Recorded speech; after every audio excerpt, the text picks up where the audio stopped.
ये narco test होता क्या है, इसे कैसे और कहां किया जाता है, और आखिर में इसमें अपराधी से कैसे सच उगलवाया जाता है। इन सभी सवालों के जवाब के साथ आज के इस वीडियो में हम आपको बताएंगे नार्को एनालिसिस टेस्ट के बारे में पूरी जानकारी। तो पूरा वीडियो जरूर देखिए। नार्को टेस्ट क्या होता है? नार्को टेस्ट एक ऐसा टेस्ट होता है जो सच छुपाने वाले शातिर अपराधियों के मुंह से सच उगलवाने के लिए किया जाता है। वैसे तो ज्यादातर अपराधी पुलिस के दबाव में अपने किए गुनाह को कबूल कर लेते हैं, क्योंकि वो कहा जाता है ना कि पुलिस की मार से तो गूंगा भी बोलने लगता है। लेकिन कुछ अपराधी इतने शातिर होते हैं कि पुलिस की लाख कोशिशों के बावजूद अपना मुंह नहीं खोलते।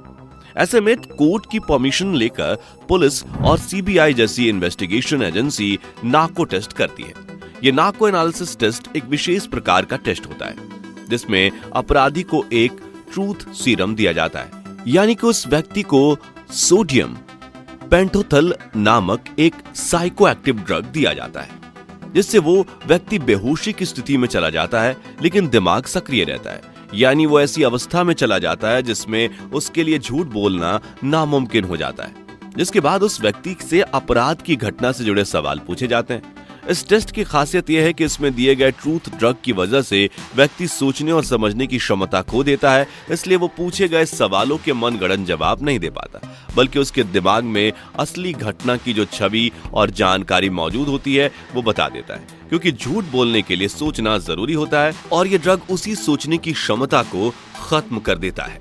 कौन और कहां किया जाता है ये नार्को टेस्ट? दोस्तों, ऐसा नहीं है कि कोर्ट की मंजूरी मिलते ही इन्वेस्टिगेटिंग ऑफिसर सीधा व्यक्ति की नार्को टेस्ट कर ले, बल्कि इसके लिए स्पेशलिस्ट की एक पूरी टीम होती है, जिसमें फिजिकल एग्जामिन और दवा देने के लिए डॉक्टर होते हैं, सवाल जवाब करने के लिए फॉरेंसिक एक्सपर्ट होते हैं, पूरी प्रोसेस पर ध्यान रखने के लिए इंक्वायरी ऑफिसर होते हैं और व्यक्ति का ध्यान रखने के लिए साइकोलॉजी ऑफिसर भी मौजूद होते हैं, ताकि अगर टेस्ट के दौरान उसका दिमाग का संतुलन बिगड़ जाए तो उसे ठीक कर सके।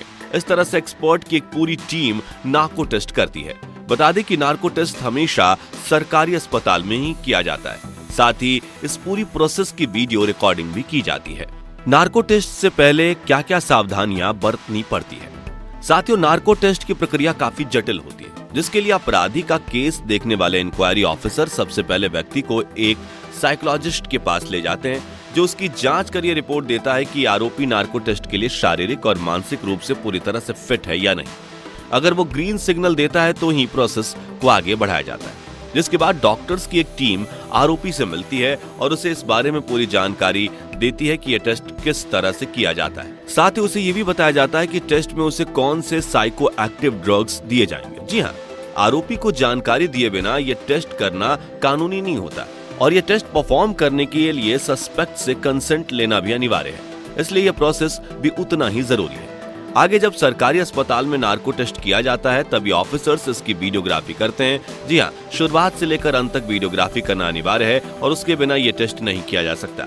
नार्को टेस्ट कैसे किया जाता है? नार्को टेस्ट करने से पहले डॉक्टर संदिग्ध व्यक्ति के शरीर की जांच करते हैं, और जब वो शारीरिक तौर पर ठीक होता है तभी इस प्रोसेस को शुरू किया जाता है, जिसमें पहले व्यक्ति को टेस्टिंग रूम में ले जाया जाता है, फिर उसके शरीर पर टेस्टिंग मशीन्स को जोड़ा जाता है, फिर उसे ट्रूथ सीरम दिया जाता है। बता दें कि ट्रूथ सीरम के इंजेक्शन की डोज व्यक्ति के जेंडर, एज, हेल्थ और एनाटॉमिकल पोजीशन के हिसाब से तय की जाती है। वहीं इस टेस्ट के दौरान व्यक्ति के पल्स और ब्लड प्रेशर की लगातार मॉनिटरिंग की जाती है, और इस टेस्ट के दौरान अगर व्यक्ति की पल्स गिर जाती है तो उसे टेम्परेरी तौर पर ऑक्सीजन दी जाती है। इस टेस्ट के दौरान मुख्य रूप से पॉलीग्राफ और ब्रेन मैपिंग, इन दोनों मशीनों का इस्तेमाल किया जाता है, जिसमें से पॉलीग्राफ मशीन से नार्को टेस्ट किए जाने वाले व्यक्ति की नब्ज, ब्लड प्रेशर, सांस एवं हार्ट के साथ बॉडी में होने वाली अन्य गतिविधियों को रिकॉर्ड किया जाता है। वहीं ब्रेन मैपिंग मशीन से व्यक्ति के दिमाग में चलने वाली हलचल को रिकॉर्ड किया जाता है, जिससे एक्सपर्ट्स अपने कंप्यूटर में एनालिसिस करके व्यक्ति सच बोल रहा है या झूठ उसका पता लगाते हैं। खैर, अब ट्रूथ सीरम लगाने के बाद एक्सपर्ट उसके बेहोश होने का इंतजार करते हैं, और वो जैसे ही बेहोशी की हालत में आने लगता है तो सबसे पहले उससे कुछ आम सवाल पूछे जाते हैं, जैसे कि आपका नाम, आप कहाँ रहते हैं। दरअसल इन सभी सवालों का जवाब सुनकर एक्सपर्ट ये पता लगाते हैं कि अपराधी अभी सेमी कॉन्शियस स्टेज में आया है या नहीं। जिसके बाद धीरे धीरे सस्पेक्ट से क्राइम से रिलेटेड सवाल पूछे जाते हैं।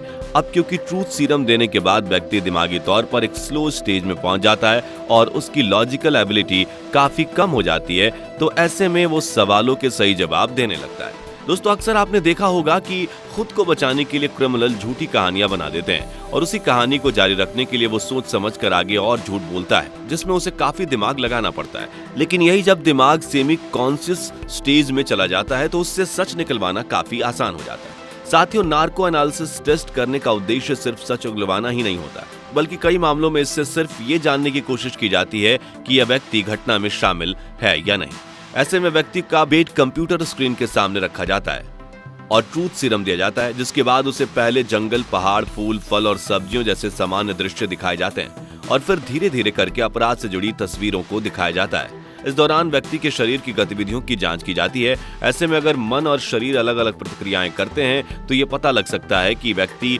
उस अपराध की जगह मौजूद था या नहीं। नार्को टेस्ट और लाई डिटेक्टर टेस्ट में क्या फर्क है? दोस्तों, कोई व्यक्ति जब झूठ बोलता है तो उसके शरीर में कई बदलाव आते हैं, जैसे कि झूठ बोलते समय इंसान को पसीने आने लगते हैं, कई बार हाथ और पैर कपकपाने लगते हैं, सांसें तेज हो जाती हैं, दिल की धड़कन तेज हो जाती है, ब्लड प्रेशर भी कई बार हाई हो जाता है और होंठ भी कांपने लगते हैं। यानी कि झूठ बोलते वक्त व्यक्ति के शरीर में बेचैनी आती है और लाई डिटेक्टर मशीन इन्हीं बदलावों को ऑब्जर्व करके ये पता लगाती है कि कोई व्यक्ति कब झूठ बोल रहा है और कब सच बोल रहा है। अब आप सोच रहे होंगे कि लाई डिटेक्टर और नार्को टेस्ट में क्या अंतर होता है। साथियों, इन दोनों टेस्ट में सबसे पहले बड़ा फर्क ये है कि लाई डिटेक्टर टेस्ट में व्यक्ति को ट्रूथ सीरम नहीं दिया जाता है, बल्कि इसमें व्यक्ति के शरीर में हो रहे नेचुरल चेंजिंग को ऑब्जर्व किया जाता है।